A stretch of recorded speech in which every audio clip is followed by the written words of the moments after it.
It's a brand new week, which means a brand new memory challenge. And this week's memory challenge, we're going to be learning recipes.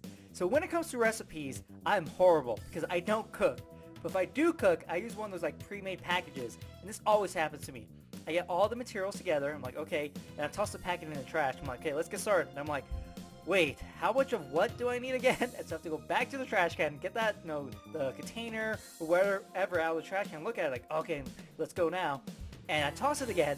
And I kid you not, I do that for like 3 times until eventually I just keep that stupid piece of paper with me to just see how much I need of everything. And so I find that extremely annoying. And I can't imagine cooking something a little bit more complicated than whatever those pre-made packages are, right? And so this week's memory challenge, we're going to focus on just learning different recipes. So I'm going to include the link to this website down below if you want to use some of these recipes. But the idea is just to learn some recipes using memory techniques. Now what makes this a little bit more difficult is that you actually have numbers, you have measurements, and then you have like the actual item. But also, because you have to remember the procedure that you have to follow, right? Preheat the oven to 450 degrees. So there's a lot more to remember for a recipe than just the items in that recipe. And so let me go click one. What about French onion soup? So let me click that to see how it looks. So when I actually do the recall, I'm probably going to do maybe 1 or 2 because there's a lot of information to kind of talk to you about or kind of recall, right, to show you. And so as you can see right here, so this is what you need initially, or I don't know what the stock and soup is.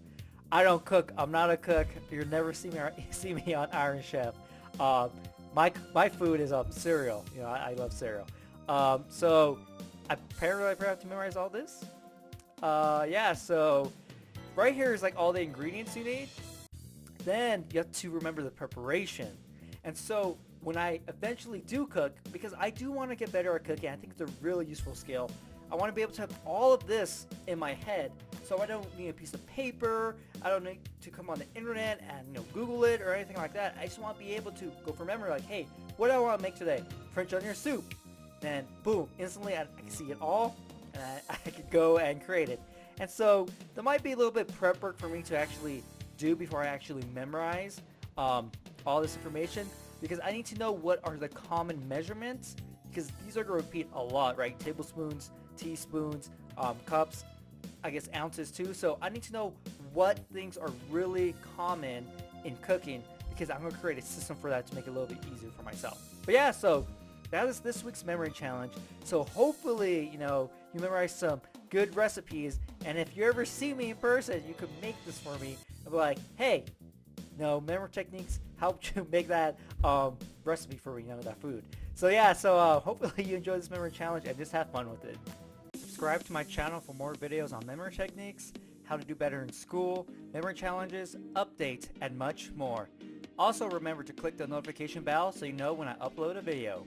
You can follow me on Facebook and Twitter. The links are down below in the description. You also can check out these videos. If you want to learn all the memory techniques and learn how to apply them to all sorts of information, or if you want to start competing in memory competitions, you can check out my programs down below in the description. Look forward to my next video and get ready to get the best memory of your life.